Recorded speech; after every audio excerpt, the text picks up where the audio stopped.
Alright guys, got another video for you. This is a good one, I hope. Working on a 2001 Toyota Sequoia. Guess what we're doing? A transmission. And I can't really say anything because the car has 308,000 miles on it. So let's see here. There's a Toyota right here. And the first thing we're going to do is disconnect the battery cable. And it's a little backwards on here for some reason, but and on over here we're gonna disconnect the transmission dipstick. There, I had to get the flip the right way. So here's the battery. So first thing I'm gonna do, I always disconnect the negative, and I'm gonna do that. On this side over here, we're gonna pull the dipstick out, of course, for the transmission. Take that out, and then right down here somewhere. Down below here, you can see the dipstick. Get a light in there. That's where the dipstick was at. Just on the other side of that, there's a little bracket here. There's a 10 millimeter bolt that's holding that in there. And this will slide right out. And it'll be out of the way. So we'll get to doing that, and then I'll start recording again. And it is 25 degrees here in Florida right now, so a little cooler in the garage yet too. So just kind of bear with me. Alright, so I moved up underneath the vehicle here. First thing I'm going to do, well, make sure you chalk the wheels too. The wheels are chalked. Drain the fluid. Loosen up that drain plug right there. Let it drain. It says I'm letting that drain. I'm actually going to move back, take the dry shaft out. Way back there. And hopefully I have no problems with that. Alright, let's see if we get this off. It's a 14 millimeter. I'm going to go use a box end. Longer one so I have a little bit more leverage. I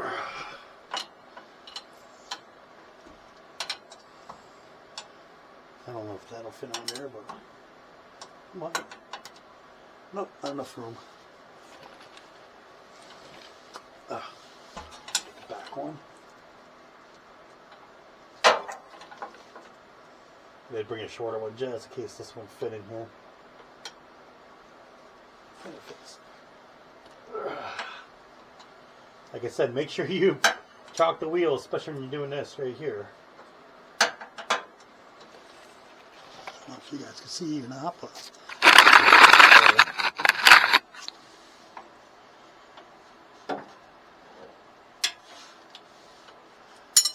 get the smaller one here.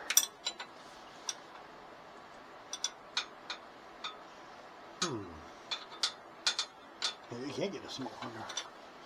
Oh, there we go. We're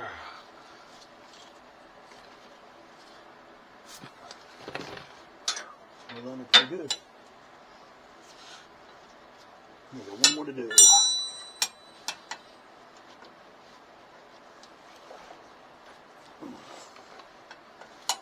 Simple like that.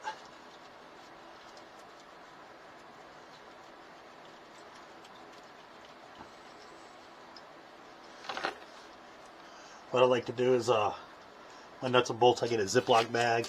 I already have this one labeled dry shaft. So I know it's the dry shaft. Just throw them in there.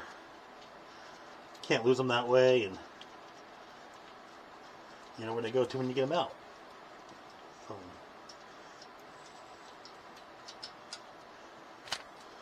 There for now.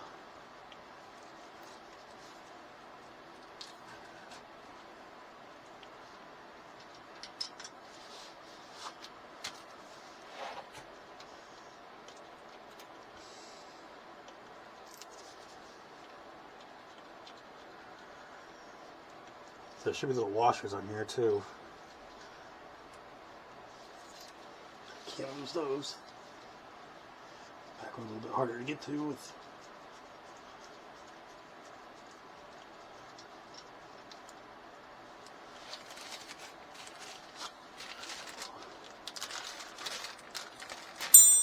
Oop. Of course, that's a fall underneath the camera, right?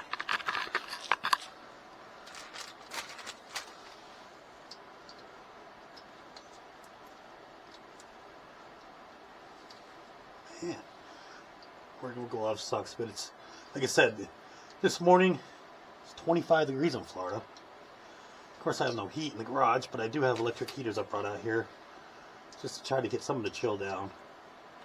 It's like working back up north again outside. It's a lot better because no wind chill inside of here. And it's pretty windy outside this morning.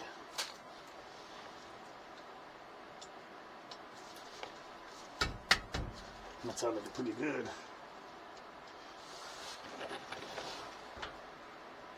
Look at it.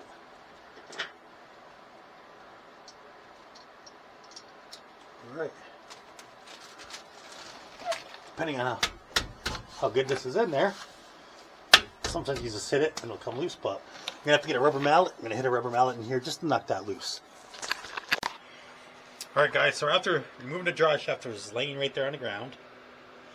I came up here and I put the drain plug back in right here so it wouldn't drip on me. I did put a little rag and clean up inside the tail shaft. I know you can't really see it right now, but the tail shaft drips. Sometimes you see rags in right here. So, and then I went ahead and I disconnected everything on this side of the transmission. All the plugs are off. There's a plug here. There's another one up here. You have a plug. Another one there. And you have one back, two back here. So they're disconnected. There's a shifter cable, which is up here. Move it over out of the way right now. It's kind of stuck right here. But here's the shifter cable. And that mounts on the side of the transmission. I don't even really see it up there, but two bolts, 10 millimeter bolts. One goes right here, and the other one's just above it. I kind of shoved it off to the side. So everything on this side of the transmission is disconnected. So on this side of the transmission, get some stuff out of the way. You can see with the light over here. The only thing I have on this side of the transmission basically is there was another plug up here, up in the top. You'll see it when if you're working on one of these. And there was another plug in behind it. And then which the one up top is, let me see if I get this light better. There we go. So you have one right on the line here. And the other plug right here. So the only thing left on this side is just the transmission cooler lines. One there, one there. This is the dipstick, and we did that earlier. You can see it comes out up top there. You just pull it right out when that bolts out. So and this is part of the oil, or not the oil pan, but the transmission pan. So basically on this side, all I have left is just the cooler lines. But we're going to stop from here. We're going to move up front. We're going to take the shield down, and we're going to get to the torque converter bolts, which is the fun part. So that's our next one. All right, now I'm in the front of the vehicle. One thing we have to do is take this shield down so we get to the bolt on the crank so we can turn the engine so we get to the torque converter bolts, which are actually back here behind this shield. So we're going to take this shield down, just a little cover, one bolt, and we're going to take this shield down. And I'm trying to do this on the ground, guys, so you guys see that you could do this without like having to lift, because I don't really have a lift in my garage here. So it easy, you can just took it to the shop and had it done. But let's see if I can get this set up right, so you guys can see what I'm doing a little bit. That's a good spot right there. So I'm trying to not use too much feed tools, but I am going to use my little electric one here. Snap on one. There's a bolt missing in this one. It looks like it was broke off, or well, it's still there. But let's see. Maybe that wasn't the one. It was this one I was looking at. It is the one. It was just barely in there. And take that off. Hold this up. That off. There's going to be a hook that holds this in the front. I'll show you here in a minute.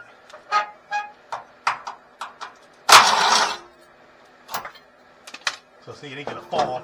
You got to bring it down and wiggle it out like that. That way.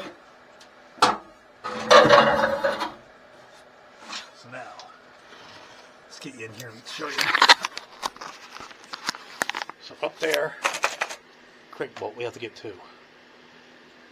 So we can turn the engine. So we're going to take that bolt out up there, and I'll show you what that looks like when I take it out. Alright, so got the cover off back there. Let me get in there better. There's the flywheel, and you can see one bolt there, the torque converter I'm going to take off. There's 6 of them on this one. So we're going to take that one off. We'll spin the engine by turning the crank up here. The crank bolt, 7/8. And I believe that was 14 up there. Could be wrong, I got to double check that. Because I don't think it was, definitely wasn't 12. Nah, it was a 14. Yep. So torque converter bolts are 14. 7/8 for the crank. So what I'm going to do is I'm going to actually turn this. Well, I'm going to loose that one out, take it out, turn it till I get all 6 of them out. Alright, so after we did the torque converter bolts, they're all out. I'm coming back in the back here right now. We got to get this cross member out of the way. So there's 4 bolts here for the mount. You got 1, 2 on this side, and then you probably can't see it, but there are another 2. 1, 2 on this side. So now the transmission's not even connected to this mount.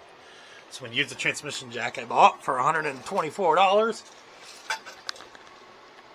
I'm going to jack up the transmission. We'll loosen up the mount. It's got 4 bolts. It's got 1, 2 on this side, 1, 2 on that side. And this mount come down, and I'll lower down the transmission so we get the bell housing bolts. And we'll go from there. Alright guys, so you see I got the cross member out of the way. That went there to there. Have the jack under here, and it's strapped to the transmission. So the only thing left to do is loosen up these lines. I waited till the last minute because I know they're going to drip fluid. Got one here, one there. And then the bell housing bolts all the way around. And then I'll start filming again when I start to lower it out, and see if I can clear this, hopefully. We'll go from there. Alright guys, I got all the bell housing bolts out. Once I took the last one out, the transmission actually got loose, so I'll show you. I'm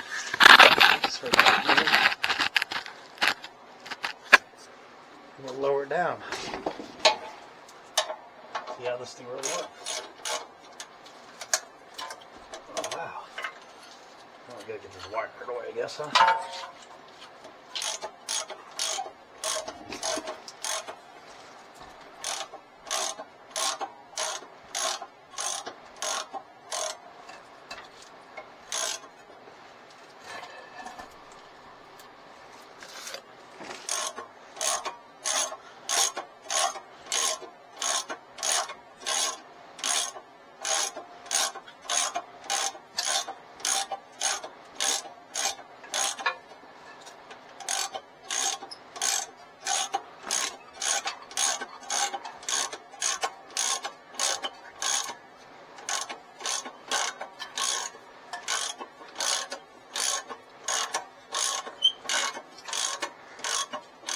This thing works pretty good.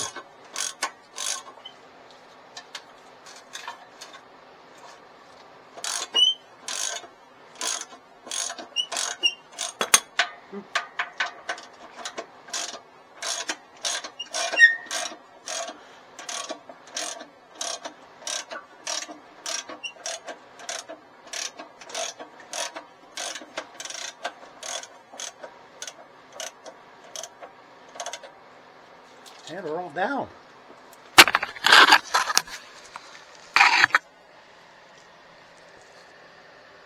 There you go. I'm just going to have to jack this up a little bit more to get the transmission out, but now in order to put it back in, just do everything backwards. Just put it back in the way you took it out. I just wanted to show you guys that I could do this on the floor. Anybody can do this on the floor with a jack like this, or even, I mean, it's dangerous to use the actual jack. I would actually definitely get one of these. $124, and I mean, it's a lot better than having the transmission fall on you. It straps down, as you can see right here. Look at that strap. So, and it's on there.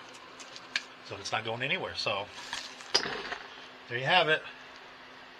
Hope you guys liked the video, and if you have any questions, just go ahead and comment. Thank you.